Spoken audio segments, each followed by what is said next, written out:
Men's gold medal match underway at the FIE Grand Prix in Long Beach. Alexander Macialis from the USA on the left. Timur Safin on the right. He's from Russia.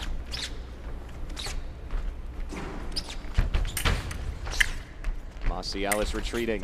Has that unorthodox style. He certainly does. Comes in from weird angles. That's what he works on with his coach, Greg. Attack from Macialis there. He scores the opening point of the bout.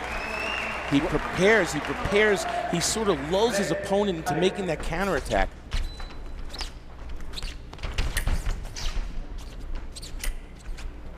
Here comes Macialis again, staring at Safin. Timur Safin snuck in a touch. It's 1-1. Macialis got caught napping on that one. He got a little comfortable beating the blade, got a little bit too close, paid the price. Safin won the only other international competition he competed in the United States 2 years ago, won the World Cup in San Jose, and he's jumped in front 2-1. And that time with a beautiful beat attack, not absence of blade. There he took the blade. Safin rolls right past Macialis and keeps on running straight off the piste. He's still going. Now, in that particular action, once Macialis makes the parry, he's allowed to make an immediate riposte as the opponent's running by, as long as there's no delay. So had Macialis hit as Safin went by, it would have been a good touch. We talked about angles for Macialis. He's a mechanical engineering major at Stanford, and when he and his dad taught tactics, they sound like engineers discussing the sharpness and the degrees of their angles of the attack. It really is true. Safin very aggressive early, and he's ahead 3-1 with that straight attack. That was a beauty. He just made a feint attack and hit Macialis on the shoulder. Timur Safin leads 3-1 in the gold medal bout.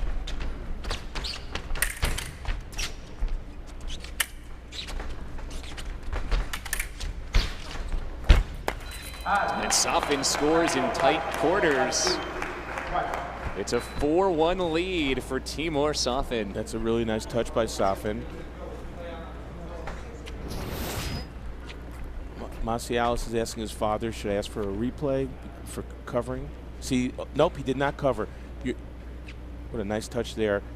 As long as that back arm there on the right by Safin doesn't come in front of his body, it's not a penalty. If it does, it's a penalty, a yellow card, the first time. 4-0 run for Safin, who leads 4-1. Attack from the right, scores again. It's 5-1 Safin. Okay, so it's attack from the right by Safin, according to the referee. Macialis' father, Greg, in the box immediately says go for the video, which he ordinarily wouldn't do unless he was pretty sure, because you wouldn't want to waste one so early in a match. Here comes the call.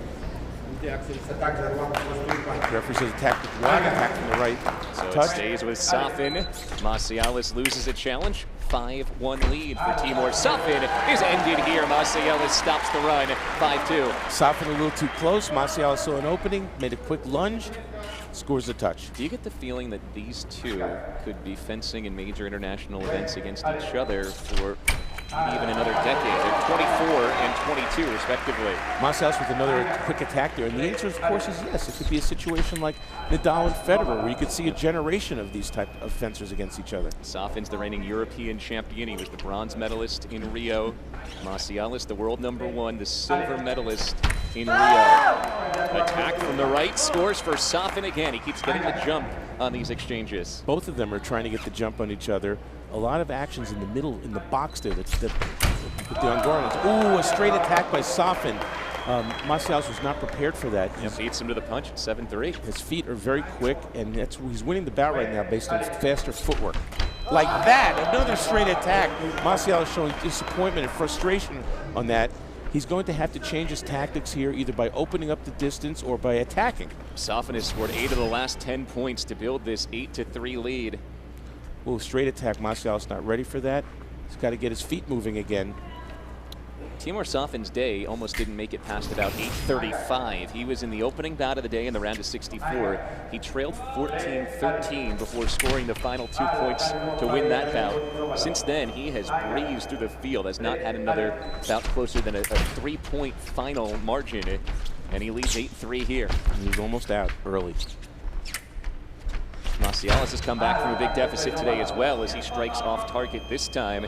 In his quarterfinal bout, he was down 12-6 before winning 15-13. Well, he is the comeback kid. He did it at Rio as well, being down 14-8 to Avila of Italy. And there's a beautiful riposte by Marcialis. Safin tried a straight attack. Marcialis took a retreat, made the parry and the riposte. Parry riposte makes it 8-4. Marcialis started fencing at 7 at his dad's club. So he and his friends would gawk over all his dad's fencing trophies around the house, and that was one of the things that motivated him to be the now world #1 fencer. And some of those trophies, I'm sure, were won by beating me. Father was a really talented fencer. I think Alexander may need to build an even bigger trophy case the way he started his career. Yep. Marcialis retreats and Safin strikes from the right. 9-4. Too easy for Safin. He scored too many straight attacks like that. Marcialis has to figure out a way to break the tempo, open the distance, shorten the distance, but he can't be in that distance. Timur Safin. Marcialis scores as Safin retreats. It's now 9-5. And as his father said, it's all about the blade. He needs to take the blade in order to win this match. Timur Safin looking for his first Grand Prix gold medal. He was 5th in Turin earlier this year. Did win 2 medals in World Cups this season, but looking for his first gold of the year.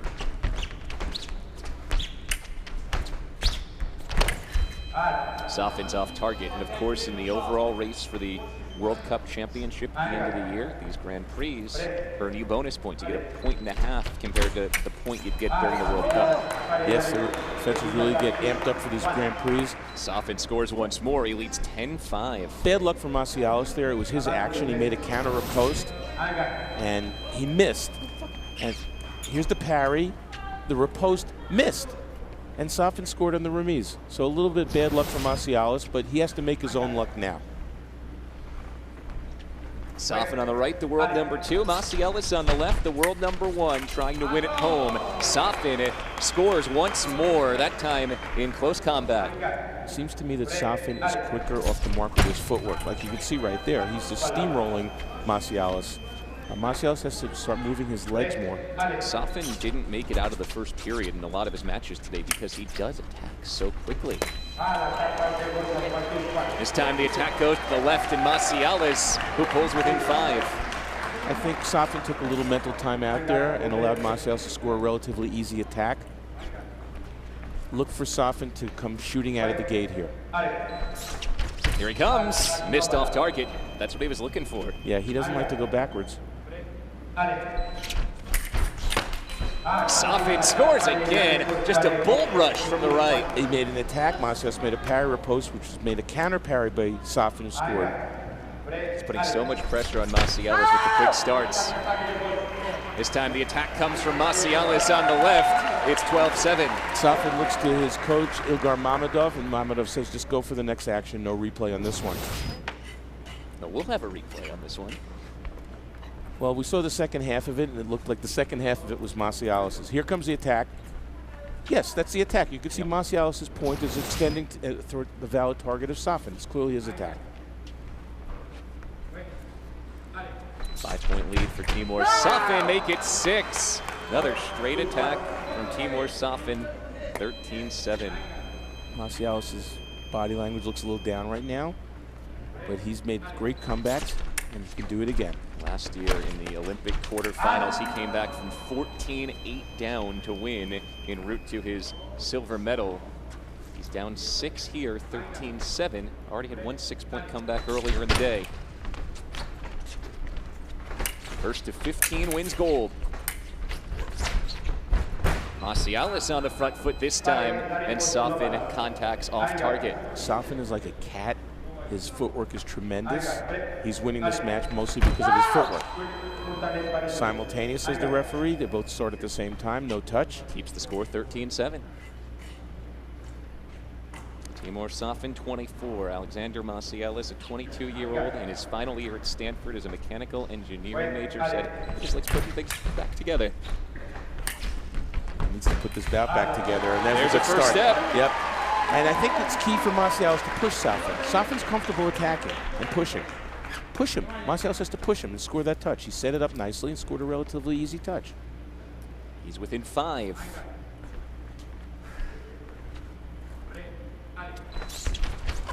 Safin drives right back at him. He's 1 point away from gold.